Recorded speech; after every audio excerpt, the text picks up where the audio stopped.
শিক্ষার্থীরা আমরা এবার এই অঙ্কটি করব, একটু দেখো। 3/2 আর 2/1 আমরা এই ভগ্নাংশ দুটিকে সমহর ভগ্নাংশে পরিণত করব। তাহলে আমাদের প্রথম যে কাজটা দেখো, হরগুলো কি একই রকম না? 3 আর 2, 3 আর 2। আমরা এখন এই হরগুলোকে এক করব।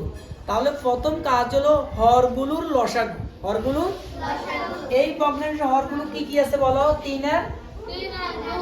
এখন 3 আর 2 এর লসাগু বের করব। তুমি দেখো তো 3 আর 2 কে ভাগ যায়? তাহলে আমরা কি করে ফেলবো? গুণ করে ফেলবো। 3 গুণ সমান সমান, তাহলে আমরা লসাগু কত পেলাম? আমরা এই 6 এখানেও লিখলাম, এখানেও লিখলাম, কারণ আমাদের ভগ্নাংশ দুইটা, তো আমরা দুইটাতে লিখে ফেলছি, দুইটাতে। এবার কাজটা কি বলো? আমরা এবার কি করব? এই লসাগু দিয়ে এই হরকে আমরা ভাগ করব। ভাগ করো, 3 দিয়ে 6 কে ভাগ করো, 2। কত পেলাম? 2। যে 2 পেলাম সেই 2 দিয়ে আমরা এই উপরে এই লবকে গুণ করব। তাহলে 2 দিয়ে 2 কে গুণ করো, 2 গুণে 4। তাহলে এই ভগ্নাংশটার পরিবর্তন হয়ে গেল। এবার আমরা পরেরটা দেখব। এবার এটা দেখো, এই 2 দিয়ে আমরা এই 6 কে ভাগ করব। ভাগ করো, 3। 3 দিয়ে আমরা উপরে লবকে গুণ করব, 3 কে। তাহলে আমাদের দুইটাই হয়ে গেল। তাহলে প্রথমে আমরা কি করলাম? প্রথমে আমরা কি করলাম?